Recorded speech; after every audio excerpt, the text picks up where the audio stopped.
Assalamualaikum warahmatullahi wabarakatuh. Hai semuanya, saya Mahmud Alayubi dari kelompok studi pasar modal Universitas Jambi.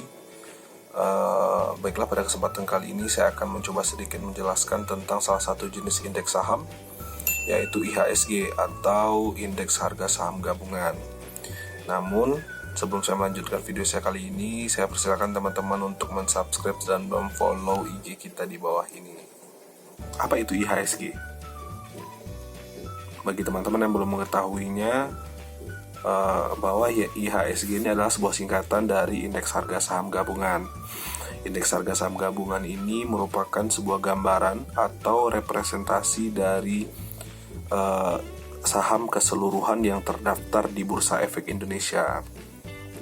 Secara simpelnya adalah IHSG itu adalah sebuah nilai akumulasi dari keseluruhan saham atau emiten yang terdaftar di Bursa Efek Indonesia. Jadi perusahaan-perusahaan yang telah mendaftarkan sahamnya di Bursa Efek Indonesia itu disebut dengan emiten. Selanjutnya adalah apa fungsi dari IHSG. Yang pertama itu adalah sebagai penanda arah pasar. Kenapa? Karena IHSG ini menjadi gambaran atas kinerja portofolio dan kepemilikan pasar saham kita. Kalau misalnya IHSG kita berwarna merah, berarti menunjukkan bahwa banyaknya investor yang melepas kepemilikan saham yang mereka miliki.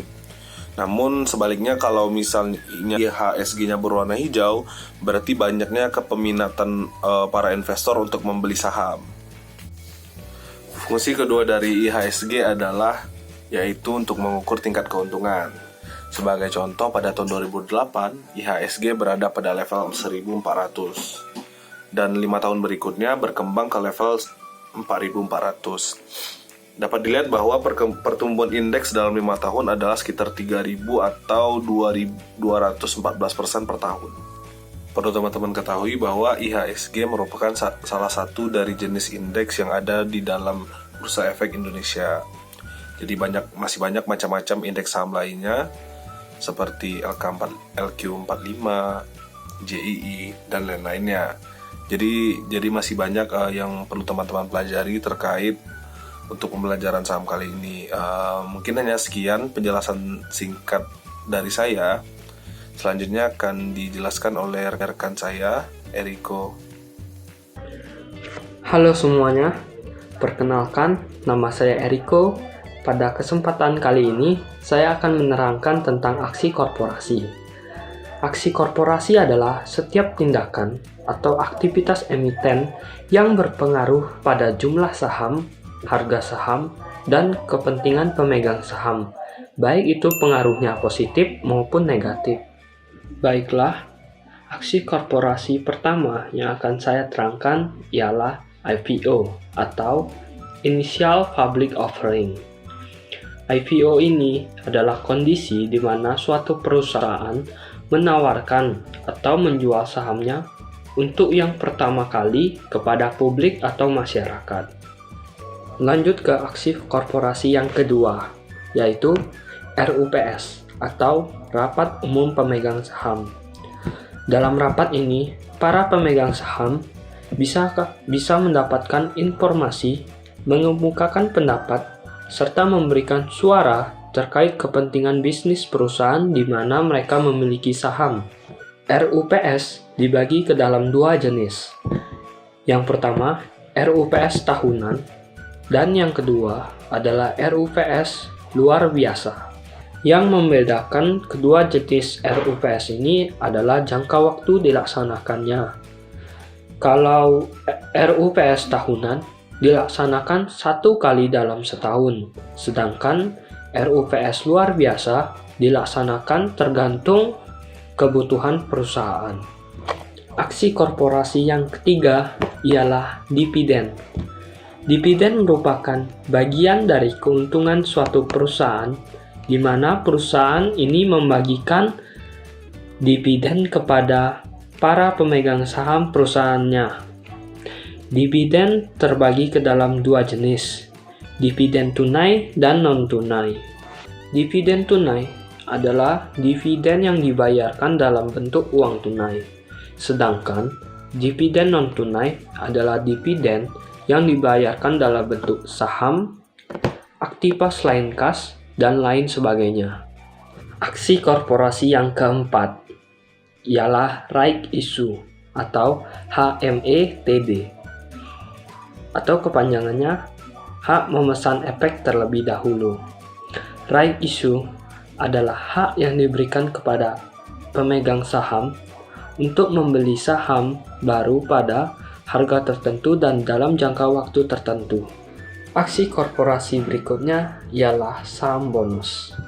Saham bonus adalah saham yang diberikan secara cuma-cuma oleh perusahaan kepada para pemegang saham. Saham bonus diambil dari agio dalam laporan keuangan, di mana agio ini didapat dari selisih harga nominal saham dengan harga saat penawaran saham pada IPO atau right issue.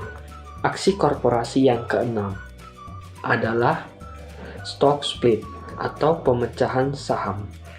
Aksi ini dilakukan oleh perusahaan yang telah go public untuk memecahkan nilai nominal saham ke dalam nilai nominal yang lebih kecil dengan cara memecah selembar saham menjadi beberapa lembar saham. Aksi ini biasanya dilakukan perusahaan pada saat harga saham dinilai terlalu tinggi, yang mengurangi kemampuan para investor untuk bisa membeli saham. Contohnya, satu lembar saham senilai Rp100 dipecah menjadi 2 lembar saham masing-masing Rp50.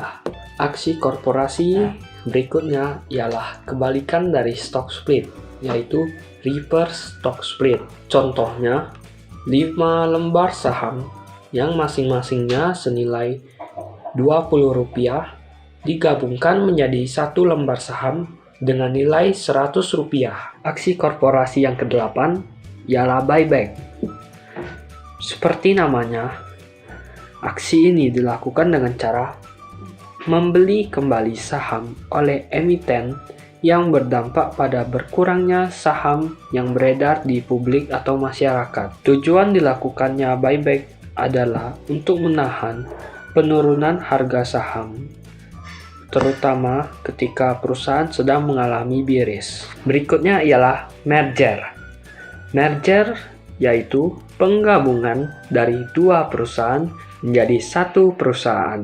Aksi korporasi yang ke-10 atau yang terakhir yang dapat saya terangkan ialah akuisisi. Akuisisi adalah pengambil alihan atau take over dari sebuah perusahaan dengan cara membeli saham ataupun aset dari perusahaan tersebut. Sekian dari yang bisa kami sampaikan tentang indeks dan aksi korporasi. Bila terdapat kesalahan, mohon maaf. Terima kasih dan sampai jumpa.